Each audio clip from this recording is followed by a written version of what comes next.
삼상 유도 전동기에 운전하겠습니다. 우리가 운전이라고 하면은 직류 전동기 파트를 한번 참고해 주시면 뭐다? 기동, 그 다음에 속도 제어, 역회전, 제동 이 부분이 운전입니다. 그런데 삼상 유도 전동기 운전을 하기 전에 약간 삼상 유도 전동기만의 특성이 있습니다. 이게 비례추이란 건데 보세요. 직류기 할 때 기동을 얘기합니다. 기동을 얘기했을 때 우리가 조건이 뭐냐면 기동 전류는 작고 기동 토크는 클 것, 이런 조건이 있었죠. 그것을 여기에 나오는 비례추이를 이용해서 제어를 할 수가 있습니다. 한번 보도록 할게요. 우리가 저번 시간에 이런 걸 했었습니다. 유도 전동기에 속도 토크 곡선에 따르면 속도가 N은 0입니다. 그 다음에 여기 N이 NS로 가고 여기에서는 토크예요, 토크. 그리고 속도가 0일 때 기동을 하는 토크 있죠. 이것이 기동 토크입니다. 기동 토크일 때 속도 토크 곡선이 어떤 식으로 되냐면 이런 식으로 그림이 그려졌습니다. 이게 뭐 직선도 아니고 뭐 비례 반비례도 아니고 토크 곡선 자체는 공식이 굉장히 복잡했죠. 예, 저도 토크 곡선 자체를 완벽하게 지금 못 외우고 있는데 토크 곡선이 복잡하다 보니까 이러한 곡선을 그립니다. 그렇게 했을 때 보세요. 요 부분이 뭐냐면 가장 토크가 큰 부분 있죠. 요 부분 우리가 토크 맥스라고 해서 최대 토크를 합니다. 최대 토크. 그 다음에 최대 토크를 발생하는 요 슬립 있죠. 요것을 최대 토크 슬립이라고 합니다. 최대 토크 슬립. 그런데 보세요.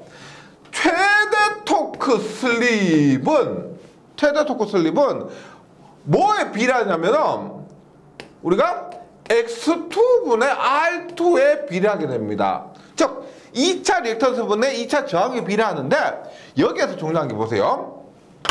만약에 여기에서 R2를 제가 증가시킨다고 하면은 어떻게 돼요? 최대 토크 슬립이 증가하게 되죠. 그러면 최대 토크 슬립이 증가한단 말이 이거죠. 속도가 0일 때는 뭐다? 슬립이 1이고요. 여기는 슬립이 0입니다. 즉 2차 저항을 증가해서 최대 토크를 발생하는 슬립이 증가하면은 최대 토크 슬립이 어느 지점? 이 지점으로 옮겨간다는 거예요. 이 지점으로. 그러면 얘가 이 지점으로 옮겨갔다 그래서 최대 토크 슬립이 이 지점으로 옮겨갔다면 최대 토크 지점은 이렇게 옮겨갈 것이고 그러면 자연스럽게 얘가 이쪽으로 옮겨갑니다. 그러면 어떻게? 기동 토크 자체도 이런 식으로 기동 토크도 이렇게 올라갈 겁니다. 그 다음에 또 ST를 또 옮깁니다. 또 옮기면은 최대 토크를 발생하는 슬립이 이 지점이 되면 어떻게? 예를 들어서 기동 토크가 이렇게 올라가겠죠. 그리고 이런 식으로 속도 토크 곡선이 그려진다는 겁니다. 그러면 이것을 통해서 보세요. 어떤 것을 알 수 있냐면 R2를 증가시키면은 최대 토크 슬립이 증가하게 됩니다. 최대 토크 슬립이 증가하면 첫 번째 기동 토크가 증가하게 되죠. 기동 토크가 지금 보세요. 여기에서 이렇게 해서 이렇게 우리가 좋은 전동기는 기동 토크가 큰 전동기입니다. 그래서 기동 토크가 크다는 것은 그만큼 힘이 세다는 거죠. 기동할 때 힘이 세고 그만큼 우리가 전동기 특성을 봤을 때 좋은 겁니다. 네. 그 다음에 최대 토크는 뭐예요? 최대 토크 보시면 여기에 이렇게 해서 일정합니다. 기동 토크와 최대 토크는 구분해 주셔야 됩니다. 기동 토크는 증가하지만 최대 토크는 일정하다. 우리가 최대 토크 공식이 뭐예요? K에 EX2분의 2의 자승이죠. 2차 저항과 최대 토크는 상관이 없습니다. 없어요. 그 다음에 옴의 법칙에 의해서 저항값이 증가하니까 당연히 기동 전류는 감소하게 됩니다. 기동 전류는 감소하게 돼요. 그 다음에 보시면 아시겠지만 이렇게 옮겨가죠. 속도가 느린 쪽으로 갑니다. 속도가 느린 쪽으로. 따라서 저기에 슬립이 감소하고요. 슬립이 감소하게 되죠. 슬립 증가하게 되죠. 슬립이 증가하고 속도가 감소하게 됩니다. 네. 이러한 특징들이 있는데 이것이 뭐냐면은 제가 지금 삼성 유도 전동기 운전을 들어가기 전에 이 특성을 설명을 드렸습니다. 곧 이 특성이 얘가 비례추이라는 특성인데 이것이 삼성 유도 전동기의 운전에 필요한 특성입니다. 그런데 보세요. 중요한 건 이겁니다. R2예요. R2. 2차 저항을 증가시켰다는 겁니다. 그러면 우리가 유도 전동기에서 삼성 유도 전동기에서 2차 저항을 가변할 수 있다는 거죠. 그러면 농형과 권선형이 있는데 농형은 권선으로 이루어지지 않았기 때문에 2차 저항을 연결할 수가 없습니다. 하지만 권선형 같은 경우는 권선으로 되어 있기 때문에 거기에 2차 저항을 연결해서 조정할 수가 있다는 거죠. 그래서 이렇게 한 것 2차 저항을 연결할 수 있기 때문에 이것은 삼성 권선형에서만 권선형 유도 전동기에서 사용이 될 수가 있습니다. 그래서 이것을 갖고 교재를 한번 보도록 할게요. 비례추입니다. 2차 회로의 저항의 크기를 조정함으로써 이게 공식 있죠. 요 공식에 의해서 그렇습니다. 전동기의 특성을 조정할 수 있는데 권선형 유도 전동기에만 사용됩니다. 농형에는 못해요. 이것도 굉장히 자주 나옵니다. 2차 저항을 연결할 수 있는 권선형에만 사용되고 2차 저항을 증가시키면 슬립이 증가하고요. 슬립이 증가하고 속도는 감소하게 됩니다. 속도 제어에도 사용될 수가 있다는 거고요. 그 다음에 토크는 증가하는데 여기서 말하는 기동 토크요. 기동 토크를 포함한 전체 토크를 얘기하고요. 최대 토크는 일정 시험에 굉장히 잘 출제가 됩니다. 이렇게 되고요. 그 다음에 2차 저항을 연결했을 때 우리가 관계가 어떻게 되냐면 S1분의 R2는 처음의 슬립분의 처음의 저항은 S2분의 R2 다시입니다. 이 비율이 같다는 거예요. S1분의 R2는 S2분의 R2 다시. 그러니까 S1분의 R2는 S2분의 어떻게? 처음에 R2에서 얼마만큼 저항이 증가했느냐, 이 2차 저항을 얼마만큼 증가시키느냐 해서 이것을 R이라고 합니다. R. 이거 뭐다? 증가시킨 저항이에요. 이러한 관계도 공식입니다. 기억을 해 주시기 바라고요. 처음에 슬립분의 처음에 2차 저항은 나중에 슬립분의 나중에 2차 저항과 그 비율이 같다. 요렇게요. 그 다음에 특징에 2차 저항 변화해도 최대 토크 얘는 불변입니다. 일정이에요. 일정. 최대 토크 자체는 앞에서 했습니다. 얼마? K의 2배 XS분의 X2분의 2의 자승해서 최대 토크의 공식은 지금 2차 저항 R와 상관없죠. 그래서 무관하다는 겁니다.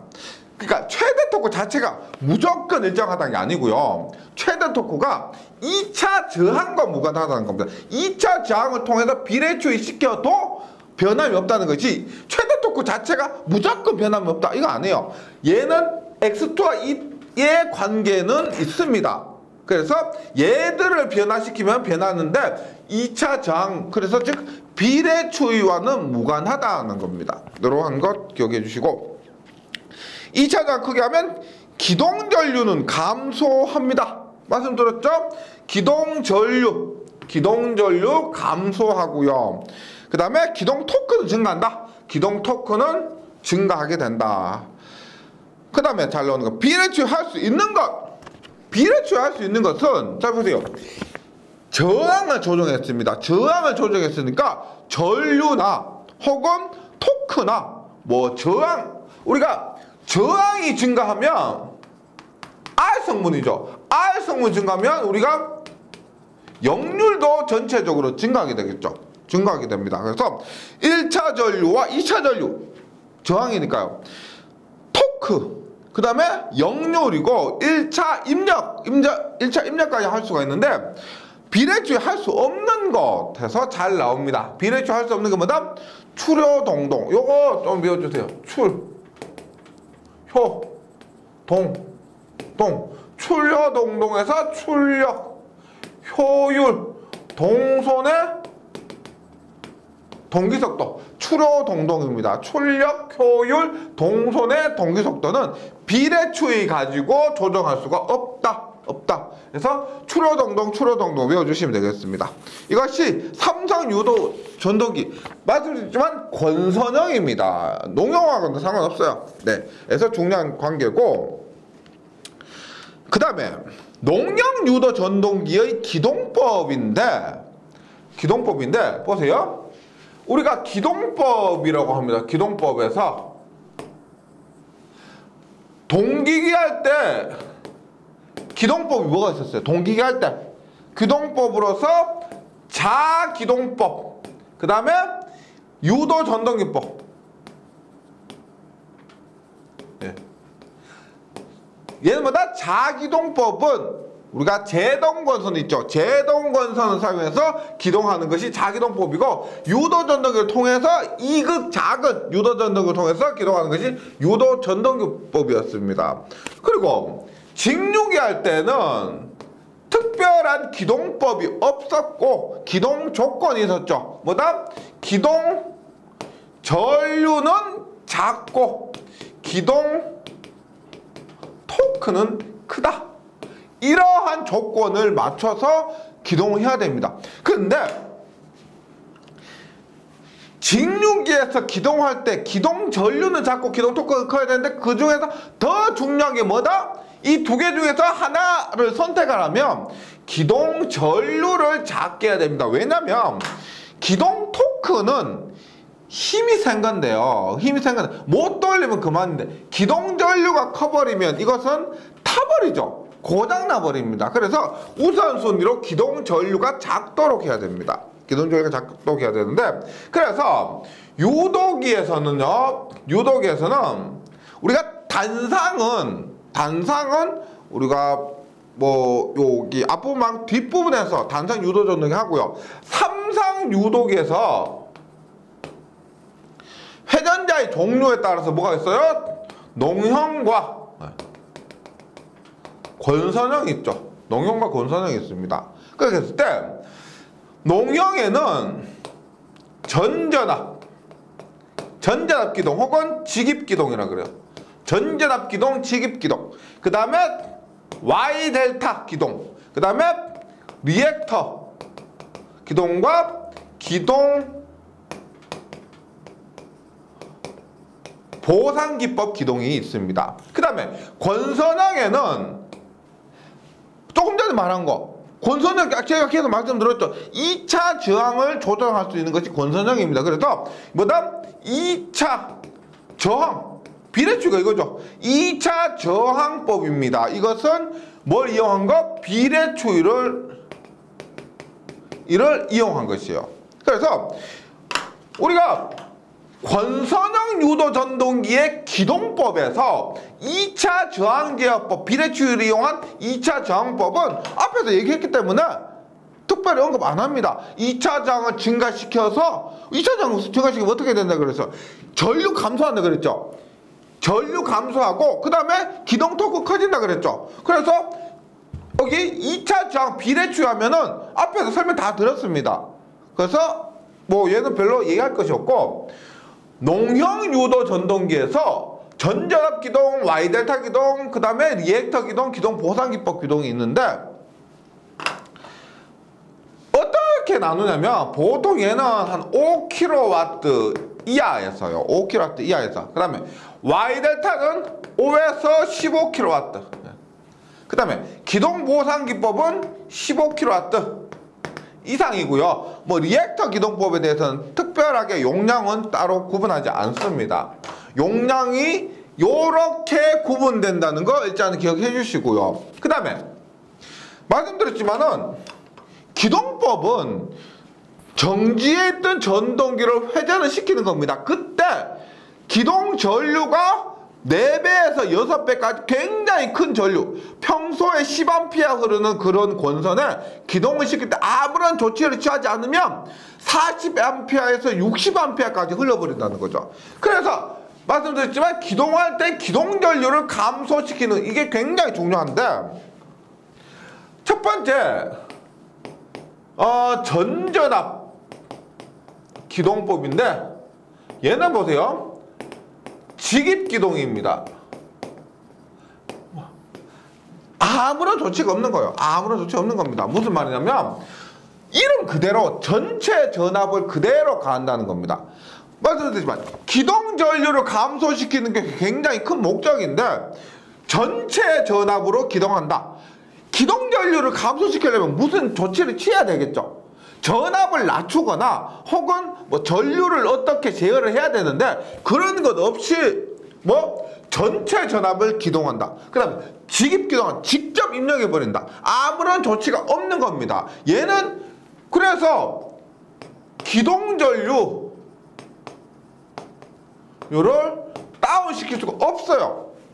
기동전류 다운시킬 수 없습니다. 그래서 뭐라 그랬어? 5kW 이하인 소용량에서만 사용되는 겁니다. 전전압 기동, 지급기동 보시면 별도의 기동장치를 사용하지 않고 직접 전격 전압을 인가해서 기동하는 방법으로서 기동전류가 전격전류의 4배에서 6배 정도 그대로 들어가는 겁니다. 그대로. 네.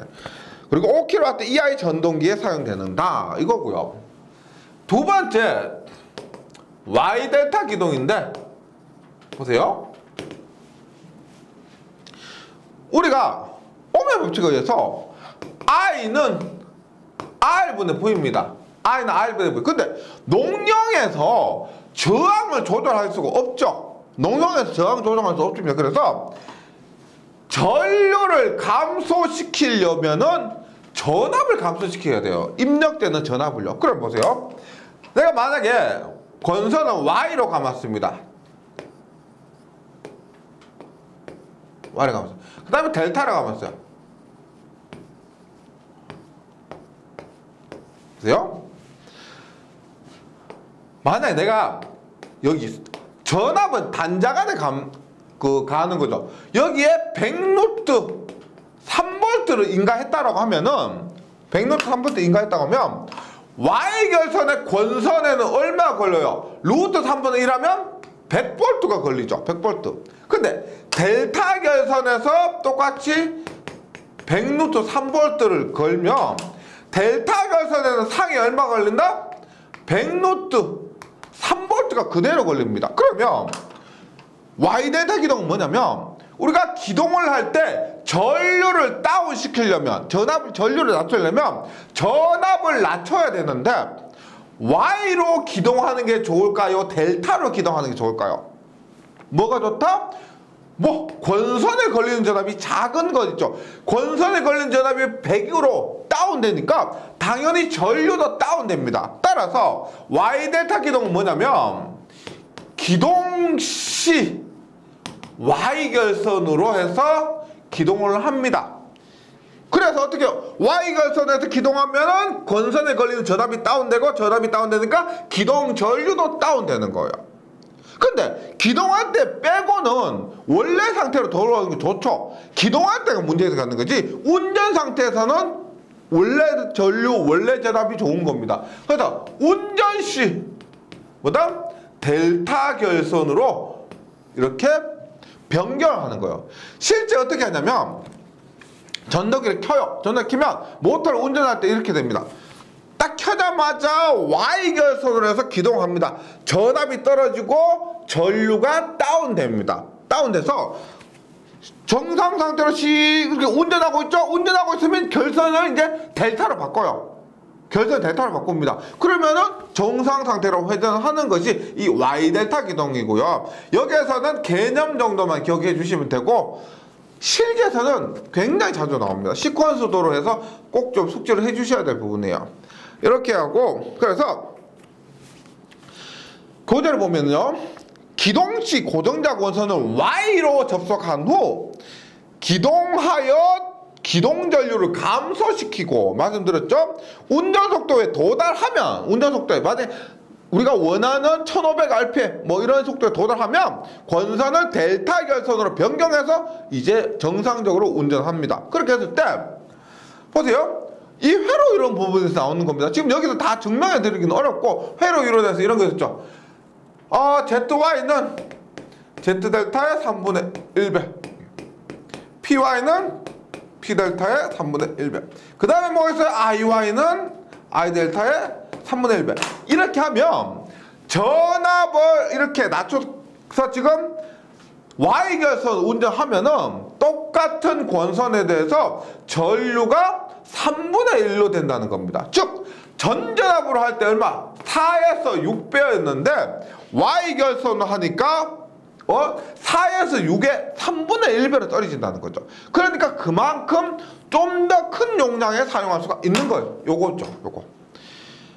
그 다음에 토크는 전압의 제곱이랍니다. 보세요, 이렇게 하니까 전압 앞에서 얼마예요? 전압은 V는 3분의 1배죠. Y는 V 델타의 루트 3분의 1배죠. 루트 3분의 1배. 루트 3분의 1배인데 토크는 전압의 제곱에 비례하니까 토크는 몇 배? 루트 3분의 1배에 제곱하니까 3분의 1배가 됩니다. 즉 모두 만족시킬 수는 없죠. 기동을 할 때 기동 전류는 다운시키고 기동 토크는 증가시키는 높을수록 좋습니다. 그런데 우선이 뭐냐면 기동 전류를 다운시키는 거라 그랬죠. 그럼 기동 전류를 다운시키려다 보니까 불가피하게 Y델타 결선하면은 토크가 3분의 1배로 줍니다. 전류가 3분의 1로 주는 대신에 토크도 3분의 1배로 줄어요. 근데 안전을 우선하다 보니까 힘이 작아지더라도 이 방식을 사용하는 겁니다. 그래서 토크가 작기 때문에 우리가 용량적으로는 너무 큰 곳에 사용할 수가 없어요. 그래서 5에서 15kW 정도의 전동기에 사용을 합니다. 네. 그 다음에 리액터 기동이 있습니다. 리액터 기동은 리액터 얘가 뭐냐면 L이에요. L입니다. 원리가 이렇게 됩니다. 보세요. 전동기에 인덕션 모터에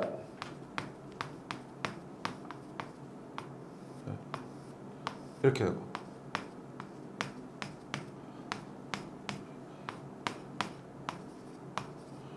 이렇게 했어요. 보세요. 얘가 이렇게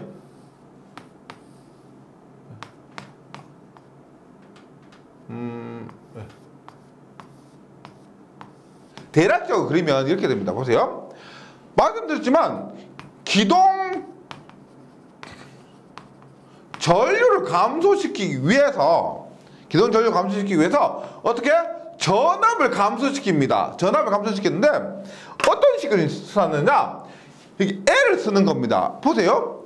첫 번째 얘 스위치 이렇게 닫아요. 스위치 닫으면 이렇게 삼상 전류가 전동기에 흐르게 됩니다. 흐르는데 요 부분 있죠. 리액터를 감았죠. 리액터를 통과해서 전동기로 갑니다. 그러면 100V를 인가했을 때 100V 인가했다고 했을 때 리액터에서 만약에 50V를 잡아먹습니다. 그러면 여기 얼마?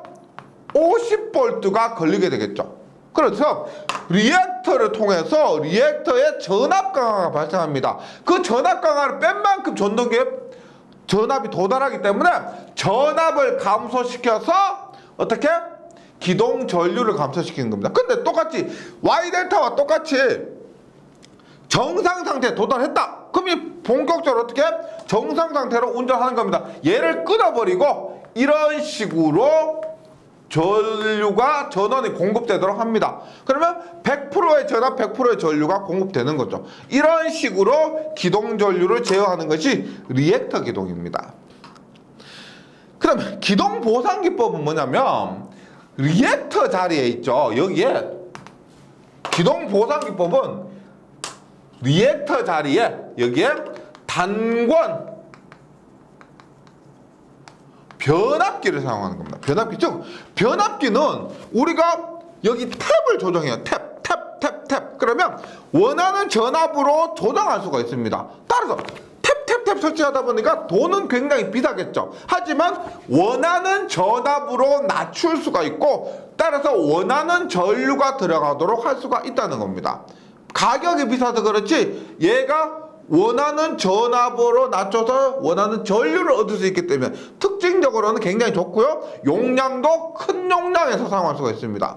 그래서 기동보상기법과 리액터 기동법 한번 다시 봅니다. 리액터 기동법은 전동기 1차 측에 직렬로 철심이 있는 리액터를 설치하고 그 리액터 값을 조정해서 전동기에 인가되는 전압을 제어해서 기동전류 및 토크를 제어하는 방식입니다.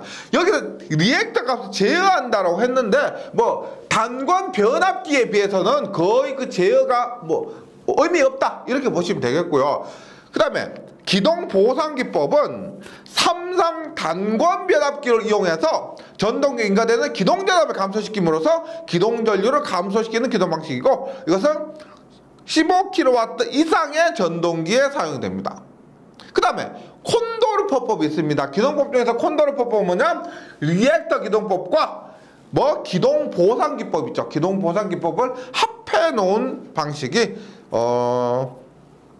콘도르퍼법입니다. 그래서 기동법, 농형전동기의 기동법은, 농형유도전동기 기동법은 전전압, Y델타, 리액터, 그 다음에 기동보상기법과 합쳐놓은 콘도르퍼법 등이 있고요. 그 다음에 3번 권선형 유도전동기 기동법은 앞에서 말씀드렸지만 2차 저항기동법, 기동저항기법. 기동저항기로 2차 저항을 사용하면서 그 2차 저항을 사용하는 원리는 비례추이다라는 것 기억을 해주시기 바랍니다. 네. 그 다음에 기동을 했습니다. 지금까지 기동을 했고, 그 다음에 속도 제어법이 있겠죠. 기동, 속도 제어, 그 다음에 역회전과 제동입니다. 그런 순서로 가는데 속도 제어도 똑같이 농형과 권선형으로 이루어집니다. 여기서 얘기하는 건 3상입니다. 농형, 권선형인데 농형은 3가지가 있고요. 권선형은 2가지가 있습니다. 보세요.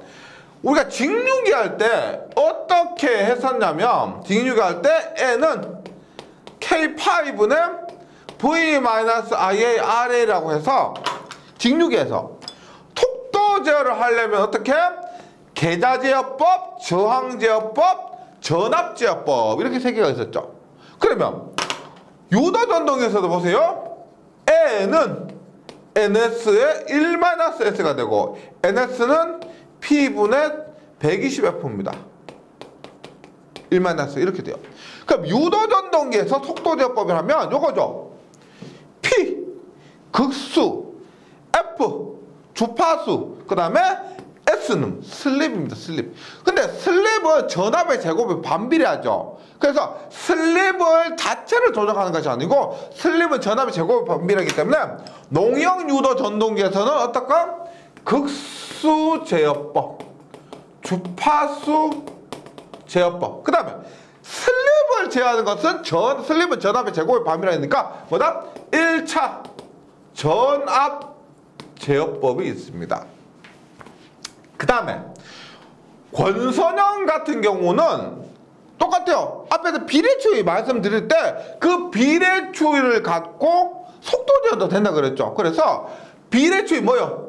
2차 저항 제어법이 있고요. 2차 저항 제어법이 있고 그 다음에 2차 여자법이 있습니다. 2차 여자법인데 얘는 우리가 언급을 하지 않았어요. 그래서 일단 3상 유도전동기에서 속도 제어라고 하면은 요렇게 5가지가 있습니다. 5가지가 있고요. 그래서 극수제어법, 주파수제어법, 1차 전압제어법부터 똑같이 한번 해봅니다. 공식은 요거 우리가 방식이 생각 안 나시면, 종류가 생각 안 나시면 요거 있죠. 요 공식 떠오르시면은 극수, 주파수, 슬립이니까 전압 이렇게 좀 더 쉽게 외울 수 있을 거고요. 봅니다. 첫 번째 극수제어법이 있습니다. 극수제어법은 뭐냐? 고정자 권선의 접속 상태를 변경해서 극수를 조정하는 방식입니다. 우리가 어차피 계좌적 2극, 4극, 6극 그것은 고정자의 권선을 감아가지고 만드는 겁니다. 맞죠? 자석을 설치하는 것이 아니고 계좌 권선을 감아가지고 만들어서 쓰는 것이기 때문에 그 권선의 접속 상태를 변경하면 2극이나 4극이나 6극으로 변경하다는 원리를 얘기하는 거예요. 그래서 극수배달법은 고정자 권선의 접속 상태 변경해서 극수로 조정하는 방식. 계좌죠. 예. 하는데 비교적 효율이 좋습니다. 효율이 좋고 연속적인 속도 제어는 할 수 없으며 단계적인 속도 제어만 가능하다. 이것이 문제죠. 우리 극수가 1극, 2극, 3극, 4극, 5극, 6극도 아니고요. 1.1, 1.2, 1.3, 1.4도 아니죠. 짝수로 갑니다. 2극, 4극, 6극, 8극. 그러니까 2극에서 4극으로 가면 2배. 그 다음에 2극에서 6극으로 가면 3배가 되는 겁니다. 그래서 연속적인 조정은 불가능하고 계단적인, 단계적인 조정만 가능하다.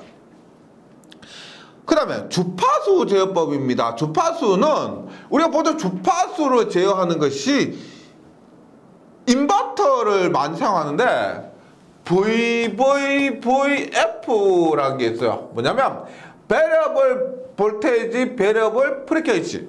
베리어블이라는 것은 변화시킬 수 있는, 가변할 수 있는, 즉 전압도 가변시키고 주파수도 가변시킬 수 있는 방식입니다. 주파수가 우리가 바꾼다는 게 이런 거예요. 예를 들어서 보세요. 예를 들어서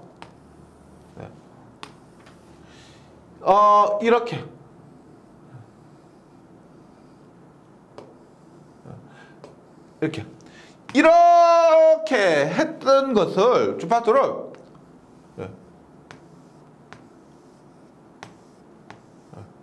뭐 이런 식으로 주파수가 뭐요? 한 번, 두 번, 세 번 주파수가 3배가 됐죠. 맞죠? 이런 식으로 바꾼다는 겁니다. 인버터 등을 통해서 인버터는 5장에 나오게 됩니다. 5장에 나오는데 그런 것들을 통해서 주파수를 가변시킬 수가 있다. 그래서 유도전동기의 속도제어법으로는 가장 굉장히 많이 사용이 됩니다. 그래서 주파수 제어법은 뭐냐? 인버터 등을 이용해서 전원의 주파수를 변환하여 속도를 제어하는 방식이고요. 용도도 잘 나와요. 선박 추진용 전동기나 인견 방직 공장의 포트모터. 요즘은 우리가 섬유 산업이 조금 하향세라서 많이 사용되지 않는데 예전에만 해도 우리가 대구 같은 지역에 그 섬유 공장 굉장히 많았죠. 그때 TV에 나오는 거 보면 그 섬유 짜는 거 다다다다다 하면서 동시에 동작하는 그런 전동기 있죠. 그런 것이 우리가 인견 방직 공장의 포트모터라고 합니다. 이런 것이 주파수 제어법에 사용되고요. 그 다음에 1차 전압 제어법은 1차 전압이니까 말 그대로 1차 측에 넣어주는 전압을 얘기합니다. 1차 측에 넣어주는 전압인데 슬립이 전압의 제곱에 반비례한다는 성질을 이용해서 부하 운전 시 슬립을 변화시켜 속도를 제어하는 방식입니다. 전압 제어하면 슬립이 제어되고 슬립이 제어하면 N은 1-S의 공식에 의해서 N은 NS 1-S의 공식에 의해서 속도가 제어가 되는 겁니다. 그 다음에 권선형 유도 전동기 속도 제어법은 비례추이하면서 다 말씀드렸던 겁니다. 그래서 2차 저항 제어법이 뭐다? 비례추이를 이용한 그 2차 저항 제어법이죠. 2차 저항 제어법인데 비례추이 떠올리시면 되고요. 비례추이 원래 유효한 것으로 2차 회로에 저항을 넣어 같은 토크에 대한 슬립 S를 변화시켜서 속도를 제어하는 방식. 비례추이 떠오르세요. 구조가 간단하고요. 제어 조작이 용이합니다.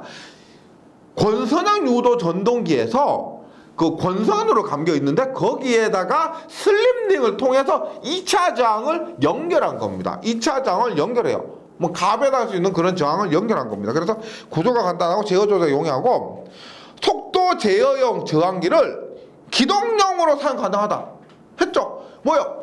우리가 권선형 유도 전동기 같은 경우는 기동법도 2차 저항 제어법, 속도 제어법도 2차 저항 제어법. 그래서 이 2차 저항이 기동에도 사용되고 속도 제어에도 모두 사용되는 겁니다. 그 장이 그 장이에요. 네.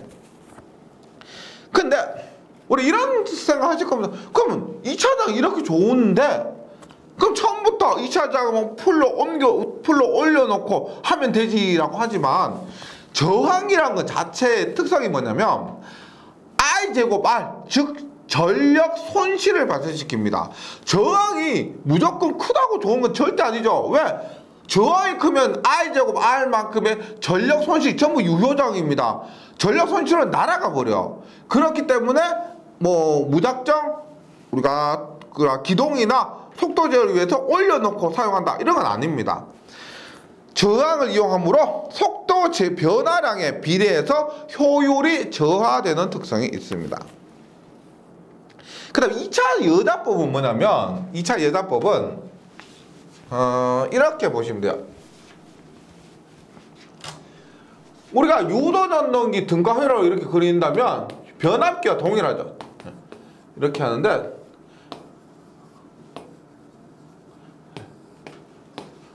회전을 하게 되면은 슬립 S로 회전할 때 여기에 SE2에 전압이 넘어오죠.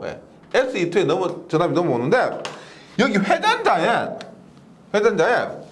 SE2와 같은 주파수의 EC를 공급을 합니다. EC를 공급합니다. 그럼 보세요. 그러면 우리가 봅니다. 우리가 2차 전류는 R분의 2차 전류는 저항분의 2차 전압인데 얘가 R은 2차 측의 저항이고요. 2차 측의 저항이고 E2는 어떻게 되냐면 보세요. SE2가 있습니다. 맞죠? SE2가 있는데 EC를 뭐 더해지는 방향으로 가든지 빼지는 방향으로 가합니다. 그럼 만약에 빼지는 방향으로 EC를 가해주면 SE2 EC가 이만큼이 뭐다? 2차 전압이죠. 그런데 2차 측 전압이 되고 2차 측 전류가 요렇게 됩니다. 그런데 이 값을 우리가 일정하게 한다고 하면은 보세요. EC가 증가하게 되면 얘를 일정하게 한다고 했을 때 어떻게? SE2가 증가하게 되죠. EC가 증가하면은 SE2가 증가해야 일정하게 됩니다. 그러면 E2는 가만히 있으니까 어떻게? 슬립이 증가해야 되겠죠. 슬립이 증가합니다. 슬립이 증가하면 어떻게 된다? 속도는 감소하게 되는 거예요. 그래서 2차 여자 제어법은 뭐냐면 예를 들어서 제가 설명한 건데 EC를 SE2와 반대 방향으로 인가했을 때는 이렇게 되죠. 이렇게 하면은 SE2 EC가 일정해야 되므로 S가 증가하면은 속도를 감소시킬 수가 있다는 거죠. 이러한 원리가 2차 여자제법입니다. 만약에 같은 방향으로 하면 어떻게 돼요? 같은 방향으로 하면 플러스가 되죠. 플러스. 그러면은 EC가 증가하게 되면은 같아지려면 얘가 마이너스가 작아져야 되는 겁니다. 그래서 반대 방향일 때는 반대로 작용하는 이것이 2차 여자법의 원리가 되고요. 2차 여자법 쉽게 나오면은 이렇게 2차 여자법이 뭐냐라고 묻습니다. 유도전동기 회전자의 권선에 회전자 권선 2차죠. 2차 기전리 SE2와 동일 주파수의 전압 EC를 인가해서 그 크기를 조정함으로써 속도를 제어하는 방식이 2차 여자 제어법입니다. 그 방식의 종류에는 크레머 방식과 세르비우스 방식이 있습니다. 크레머 방식은 계자를 제어해서 회전수를 변환하는 방식이고 세르비우스 방식은 인버터의 제어각을 변화해서 회전수를 변환하는 방식입니다. 이런 것도 기억해 주시고요. 그 다음에 속도제어법의 마지막으로서 종속 속도제어법이 있습니다. 종속 속도제어법은 어렵지 않아. 얘는 종속된다는데 서로 2대 이상일 때 그래서 S는 P분의 120F죠. NS는 P분의 120F인데 직렬 종속이 있고요. 직렬 가동이 있고 차동이 있습니다. 그러면 2대면 보세요. 일단 하나의 극을 P1, 하나의 극을 P2가 있겠죠. 주파수는 같고 그렇게 같이 운전이 됩니다. 그래서 직렬 지금 여기서 직렬 종속법이라 나오는데 여기서 말이 없으면 가동입니다. 기본이 가동이에요. 가동. 더한다는 겁니다. 뭐냐? NS는 P분의 120F인데 가동이에요. P1과 P2를 더하는 겁니다. P2분의 120F. 이것이 동기속도가 되고요. 그 다음에 직렬 차동입니다. 차동 NS는 뭐예요? 큰 데에서 작은 거 빼겠죠. 그래서 그냥 만약에 직렬 종속이라 하면은 문제에서 직렬 종속이라면 그냥 가동이라 이해해 주셔야 됩니다. 차동은 반드시 언급을 해줍니다. N은 P1 P2분의 120F 이렇게 되고요. 그 다음에 병렬 종속법은 뭐다? 2배가 돼요. 여기에도 기본은 가동이고 해서 P1 플러스 P2분의 얼마? 2배 120F요. 병렬일 때는 2배 120F. 가장 많이 나온 건 얘고요. 가장 많이 나온 건 얘고 그냥 직렬 가동할 때 극수 P1, P2를 더해준다 이렇게 생각하시면 그게 어려움 없을 겁니다. 그 다음에 3단 유도 전등기의 역회전입니다. 역회전인데 요것은 이렇게 보시면 되죠. 직류기에서 우리가 역회전 방법은 뭐였어? 직류기 할 때 역회전 어떻게? 전기자와 계자 둘 중에서 하나의 극성을 반대로 합니다. 전기자와 계자 중에서 하나의 극성을 반대로 하면 역회전이 됐었죠. 그럼 삼상 유도 전동기는 선이 3개입니다. 3개. 그래서 요것에 우리가 역회전 원리라고 하면은 어렵잖아요. 플레밍의 왼손 법칙 있죠. 플레밍의 왼손 법칙에 의해서 전동기의 회전이 결정됐는데 플레밍의 왼손 법칙에 의해서 그 왼손 법칙을 적용하니까 어떻게 해요? 계자의 방향이 반대가 되면 되죠. 계자의 방향이. 그래서 결론적으로 이렇게 돼요. 역회전 하면은 이렇게 보시면 됩니다. 보세요. 전동기가 이렇게 했어요. IM이 있는데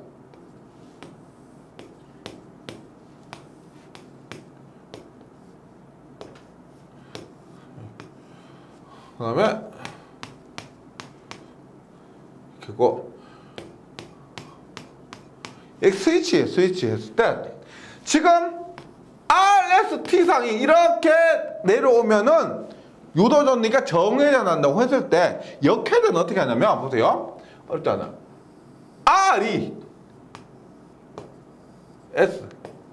S는 그대로 S R은 T 그 다음에 S는 S 그 다음 T는 R이 됩니다. 즉 자 보시면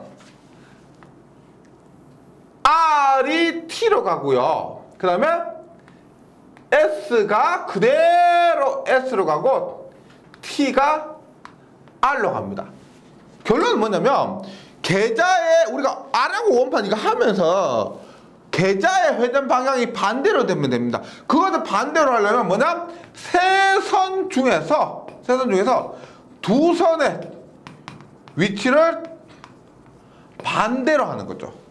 역회전하는 거. 그러니까 직류기에서는 계자와 전기자 중에서 하나의 극선을 반대로 하는 것이고 삼상 유도 전등에서는 지금 제가 R과 T의 위치를 바뀌었죠. S는 그대로 두고요. 근데 꼭 이렇게 하지 않고 RS를 바꾸거나 RT를 바꾸거나 혹은 ST를 바꿔도 상관없습니다. 즉 세 선이 있는데 그 중에서 두 선의 위치를 반대로 하면은 역회전을 할 수가 있다는 겁니다. 네, 역회전은 이렇게 하고요. 그 다음에 제동입니다. 마지막으로 제동. 우리가 기동했죠. 속도 제어했죠. 그 다음에 역회전했고요. 이제는 제동인데 제동은 직류기에서 한 것과 동일합니다. 다만 직류기에서는 우리가 역전제동 플러깅이라고 이렇게 했는데 유도기에서는 역전보다는 우리가 상을 바꿨다고 해서 역상제동이다 라고 표현합니다. 역상제동 플러깅 뭐다? 앞에서 한 역회전과 동일해요. 회전 중에 전동기 1차 건선 3단자 중 이미 2단자의 접속을 바꿔서 회전 방향과 반대 방향으로 토크를 발전시켜 급정지나 역전시키는 방법이 됩니다.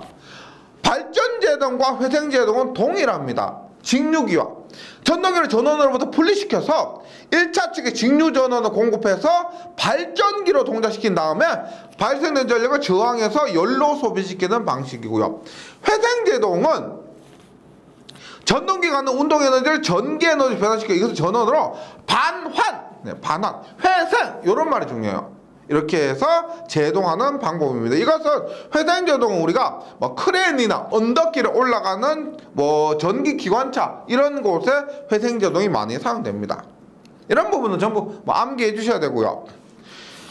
그 다음에 전동기에 시험 및 측정이 있는데 많은 부분은 우리가 앞에 다른 기기들과 공통되는 부분입니다. 첫 번째, 저항 측정 시험. 변압기에서도 저항 측정이 있었죠. 저항 측정 시험이 있었고, 저항 측정 시험은 1차 단자 사이의 권선 저항을 직류로 측정한 3개 단자 사이의 평균값을 측정한 겁니다. 직류로 측정해요. 직류로. 네, 그러니까 직류로 가해서 거기 사이에 나오는 저항값 평균을 측정하는 겁니다. 무부하 시험 많이 들어보셨죠? 예, 직류기에서도 했고 동기기에서 나왔고 변압기에서 나왔던 겁니다. 전동기 전격전압가하고 무부하 운전에서 한 상당의 전압전류 전력을 측정하는 것이고, 구속시험은 전동기가 회전하는 것을 막은 상태요. 전원은 인가하는데 전원은 공급하는데 회전을 막는 겁니다. 그래서 회전자를 회전하지 못하도록 구속해놓고 1차 단자 사이 저전압을 가해서 1차 전류가 거의 전격전압이 된 경우에 전압전류를 측정하는 방법이고, 그 다음에 부하시험과 부하시험 실부하법입니다. 실부하법, 실제 부하를 연결해서 사용하는 것입니다. 부하시험 또 들어보셨죠? 전기동력계법 뭐요? 대용량에서 전기동력계법이고요. 그 다음 부하시험에 좀 나머지 프로노 브레이크법, 손실을 알고 있는 직류발전기 이용하는 방법, 다이나모미터 등이 부하시험의 종류가 됩니다. 그 다음에 슬립은 우리가 다른 기계에는 없었기 때문에 유도 전동기에만 한해서 사용되는 방법이죠. 슬립은 뭐예요? 회전수와 관련이 있습니다. 그래서 회전계법, 회전계로 직접 회전수를 측정해서 회전수가 몇 개인지 몇 회전하는지 측정해서 슬립을 구하는 방법이고, 직류 밀리볼트계법은 권선형 유도 전동기에 사용이 됩니다. 직류 밀리볼트계법. 그 다음에 수화기법과 여기 스트로보스코프법이 있는데요. 스트로보스코프법이라는 텔트도 있고, 이게 외국말이고 이거 영어도 아니고 외국말이다 보니까 스트로보스코프법 혹은 스트로보스크법, 네, 혹은 스트로보법, 이게 말이 좀 틀려요. 우리가 뭐 전기 자기학이나 전기 응용에서 이런 거 있습니다. 제어백 효과, 이것도 뭐 C백 효과, 제백 효과, 외국말이 이렇게 좀 달라져요. 그런 것처럼 여기도 스트로보스코프법 혹은 스트로보법 이렇게 달라질 수가 있는데 같은 것이라고 좀 기억해 주시고요. 그 다음에 유도 전동기의 이상 기동 현상에서, 이상 기동 현상입니다. 이상 현상이요. 말 그대로 원하는 속도, 원하는 토크로 회전하지 못하는 이상 현상으로서 크로우링 현상과 게르게스 현상이 있는데요. 크로우링 현상은 차동기 운전이라고 합니다. 차동기, 동기 차가 발생한다는 것인데, 농형 전동기예요. 크로우링 현상은 농형 전동기에서 고정자와 회전자의 슬로스가 적당하지 않은 경우, 고정자와 회전자의 슬로스가 적당하지 않은 경우를 다른 말로 우리가 잘못 제작된 경우 이렇게 문제에서 표현할 수도 있습니다. 잘못 제작된 경우 혹은 회전자의 슬로스가 적당하지 않은 경우라고 하고요. 유도 전동기의 공극이 일정하지 않거나 계좌의 공극이 일정하지 않다는 말 자체가 잘못 제작되었다, 이렇게 볼 수가 있겠죠. 계좌에 고도파가 유기될 때, 이게 더 많습니다. 고도파가 유기되면은 전동기가 전격 속도에 이루지 못하고 전격 속도 이전에 낮은 속도에서 안정돼 버리는 현상인데, 고도파가 우리가 고도파 보세요. 3n 플러스 1, 그러니까 4, 7, 10 이러한 고도파는 우리가 정상분과 같죠. 그 다음에 3n 마이너스 1 해서 2, 5, 8 이런 것들은 역상분과 같습니다. 그 다음에 3n 고도파는 영상분과 같다. 이거 전부 회로 이론 시간에 배우는 건데, 여기서 ENM인데 상수 3이 곱해집니다. 상수 3이 곱해져서 ENM N은 정수고요. N은 자연수고 ENM 플러스 마이너스 1하니까 7, 13, 19 있죠. 7, 13, 19 고조파는 기본파와 같은 방향으로 발생시키고 5, 11, 17 고조파는 역상분이죠. 역상분은 기본파와 반대 방향으로 회전자개가 발생을 합니다. 이러한 고조파가 유기될 때 크로우링 현상이 발생한다. 이런 거고요. 그 다음에 3N에서는 영상분과 같죠. 3N에서는 회전자개를 발생시키지 않습니다. 네. 경사 슬롯. 왜? 여기 비스듬한 슬롯 있죠. 비스듬한 슬롯을 통해서 어느 정도 크로우링 현상을 방지가 가능하고요. 그 다음에 게르게스 현상은 권선형 유도 전동에서 전동기가 부하가 달리지 않은 상태 또는 경과를 운전 중 고조파 발생 등으로 인해서 한 상이 단선되어 결상된다. 무슨 말이냐면 RST에서 3상에서 전원을 공급받아야 되는데 R선이 끊어졌습니다. 단선되었죠. 그러면 그 R선을 단선되어서 R상이 결상되었다라고 합니다. 결상되면 단상이 공급되는 거예요. R상이 결상되었다 하더라도 ST상 단상으로부터 전동기가 계속 전력을 공급받는 겁니다. 그래서 결상되더라도 단상이 되어서 결상되더라도 2차로는 단상 전류가 지속적으로 흘러 전동기가 전격속도 약 50% 부근에서 더 이상 가속되지 않는 현상. 그러니까 게르게스 현상은 50%입니다. 게르게스 현상은 절반 정도에서 가속되지 않는 현상을 게르게스 현상이라고 합니다. 요 마지막 부분은 좀 암기해 주시고요. 이론에서 좀 부족했었던 그런 부분은 문제풀이 하면서 확인을 다시 복습을 해주시면 좋겠습니다. 잘 정리해 주시고 저는 문제풀이 시간에 다시 뵙도록 하겠습니다. 수고하셨습니다.